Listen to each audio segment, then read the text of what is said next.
Hi there, so we're still talking about the capabilities, and in the last video we looked at what was actually being assessed in the capabilities. And in this video I want to look at how you might practically go about actually doing that and deciding on which capabilities you're going to talk about and the sorts of things that you might want to cover.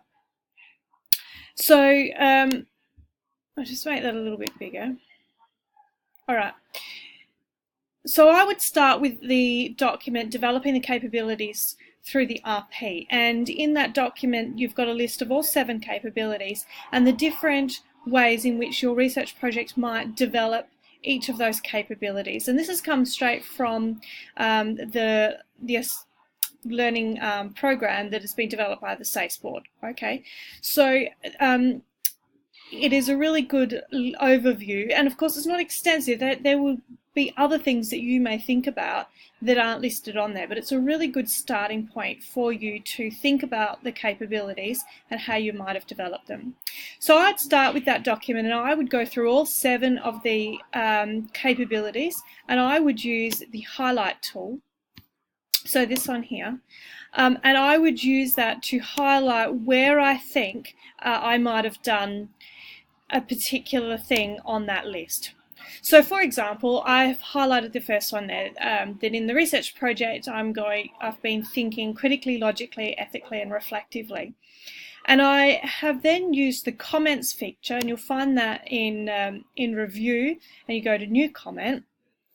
That'll bring up a little text box to the side, and in there I can list all of the things that I have been doing along the way. Now I might actually want to add in here, I haven't put anything about reflective thinking, but I might have done so in some journaling that I've done along the way as well. So I've got things like determining my question and my sub-questions, the best way to locate information, who to survey and interview. And when I am actually going through and writing this up, I would put some more detail. But in the first instance, this is going to be a list for me to start thinking about all of the ways in which I've used this capability. Because in the first instance, I haven't yet decided which of my capabilities I'm actually going to write about. So I'm going to go through, I'm going to do my highlighting, I'm going to make some little notes as I go, and what I can see here is that I've got quite a lot on the critical and creative.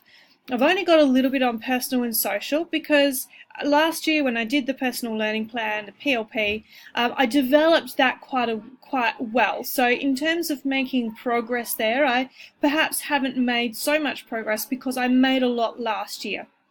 And I don't have the same room for growth as I do with perhaps the critical and creative thinking.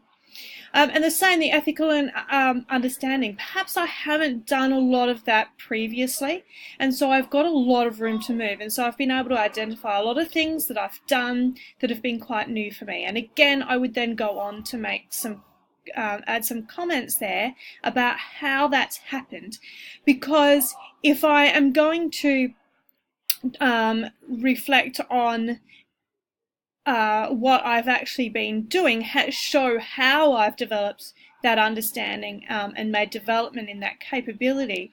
I can't just regurgitate the information, the list that is here.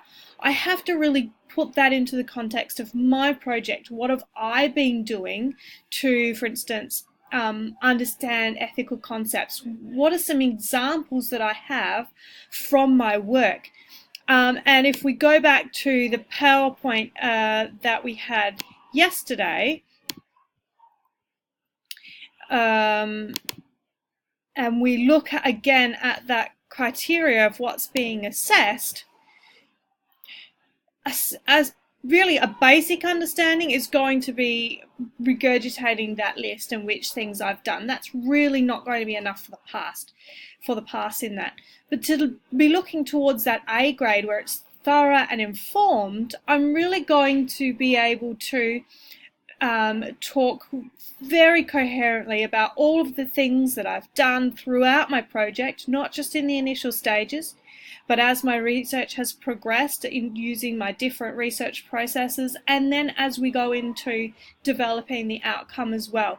The things that I've done, how they have demonstrated these things in developing my understanding of the capability. So it all has to work and mesh together. All right, so if I'm going to go through that process of highlighting for each of the 7 capabilities, I'm going to look at which ones are most heavily highlighted. That is obviously where I've made the most progress. And then if I have a look at this image about how I might go about selecting that, if I think of it, if I put it a little bit mathematically as a graph, the green is perhaps my understanding coming into the research project. So my literacy and numeracy quite good. You know, I've done a lot of that obviously throughout my schooling. Personal and social, again, those are lots of the things I've worked on through middle school and through the PLP. I developed a lot there. Some of these other elements of intercultural understanding, ethical and critical and creative thinking is where I had the most to learn. Okay, my project may not have had a lot of work within intercultural area, perhaps a little bit. Maybe I had some culturally diverse groups in my survey and I had to take that into account. But through highlighting that other document, I can see quite visually that the greatest development for me is in that ethical understanding and the critical and creative understanding. So it's quite clear that that would be what I would write about, because if I was going to choose personal and social, I haven't got a lot to talk about. So the green here is what I know coming in, and the purple is what I have learnt during the process of my research project. Okay, and you can see that here. So then overall, if I'm talking about, remember the in D4 we're assessing both the understanding and the development. So my understanding at the end of the process is going to be everything along that line. My development is just the purple section, what I have developed through the process of the research project to get now this complete understanding of critical and creative thinking. All right, so if we are just talking about development and what we've developed, we're really just talking about this aspect, and we haven't kind of mentioned our overall understanding. So whilst I think personally you're going to have a very heavy amount of discussion, because of obviously your being able to use your examples and talk about the things that you've done and how you went about them, that's going to demonstrate mostly your development. But don't forget to show that you have to demonstrate your overall understanding and how that's developed. So you do have to have sort of both aspects of that. Although, of course, being able to really well and thoroughly demonstrate how you've developed will also demonstrate a good understanding of the capability. But that understanding, of course, is more broader than just what you've come into, because you haven't come into the project with no understanding at all. You've come in with some knowledge. So hopefully that gives you a good understanding about how you might go about selecting the capabilities that you're going to discuss. Remember, you're wanting to talk about 2.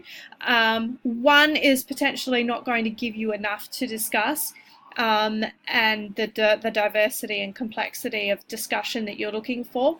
More than 2 is really going to start spreading things a little bit thin. Your discussion is going to end up a little bit light on.